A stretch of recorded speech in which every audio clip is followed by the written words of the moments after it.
Ladies and gentlemen, first of all, thank you for this generous introduction, I'm honored to be here today. I came here to talk about the wave of revolutions, changes and protests that the world has witnessed over the past year and is still witnessing today. The media dubbed these movements as the Arab Spring, but they span far beyond the Middle East and the spring season, respecting no limits of time, geography or culture. These revolutions and protests remind all of us of freedom, democracy, and accountability matter, and even that they matter more than anything else in the world. Protests grew well beyond the Middle East, including the streets of Moscow, St. Petersburg, and so many other Russian cities.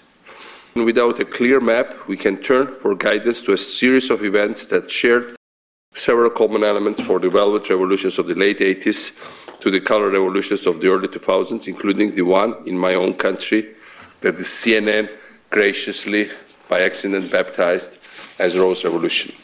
There was no freedom textbook for us, and there is no textbook for our friends ever written. But by reflecting of our post-revolution experience, we might well gain an appreciation of the diverse challenges these societies of transition face.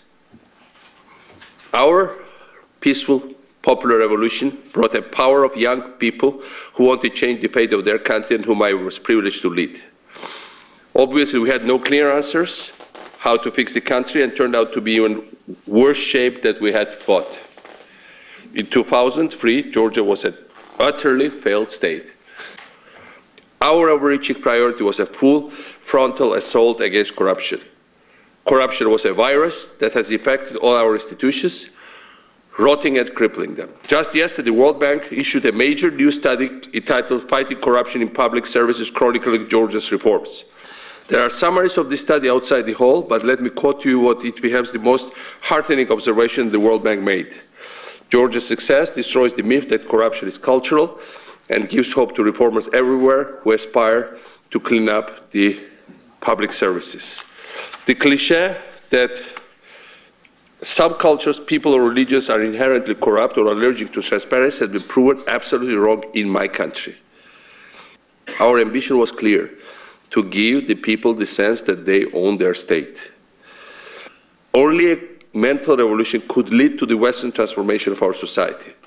Today, Georgians have totally changed the way they think of themselves, of their prerogatives, of their responsibilities, and of their relationships to society and government.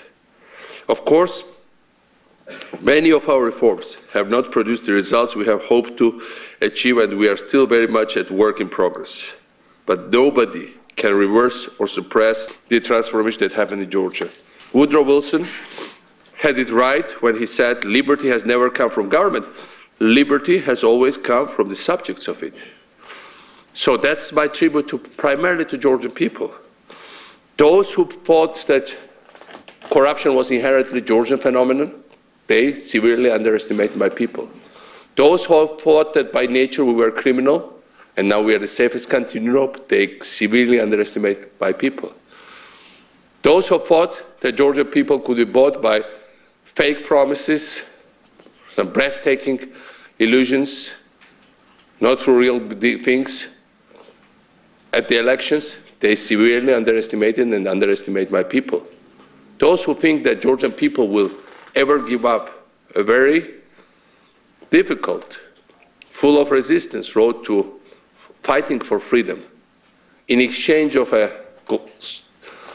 illusionary golden cages, promise comfort, they severely underestimate my nation, my people. The main thing we learned that reforms are important, but the fight for reform is never finished. Ladies and gentlemen, as most of you know, on Monday I had the honor to meet President Obama in the Oval Office. I was impressed by his vision and his knowledge of dynamics of my region. I was pleased to hear him telling the media that Georgia is the role model for reforms, democracy and transparency in the region, and praising the institution building that has taken place. These were humbling words to hear, and I'm grateful to the President for his unwavering support. But we could never have achieved so much without the United States. its leadership, its diplomacy, its NGOs. On Monday, President Obama continued engagement in pursuing a free trade agreement between Georgia and the United States. It's a major breakthrough for us. We are a booming economy. We are the easiest place to do business in Eastern Central Europe and post-Soviet world, according to the World Bank. We have the world's fastest customs procedure, the world's fastest property registration, the world's fastest company registration. We have the one window principle where to get passport in Georgia, it takes roughly 10 minutes, driver's license few minutes, to get customs clearance for any kind of cargo, 7 to 10 minutes. So we move forward. But the free trade agreement would be very important. We also got strong support from President Obama on our NATO membership application. These kind of commitments make our democracy safer and also explain why America is and will remain the indispensable leader of the free world. As I stressed to President Obama, we are determined in return to be a security contributor to the Western community of nations we aspire to join, not just a security consumer. This is why we are deploying almost 1,800 soldiers to Afghanistan, to Helmand province without any caveats. This is not easy for any country, including that of my country, for any population, but it is simply necessary. The main message I wanted to carry with me to Washington is this one. There is no such thing as American decline.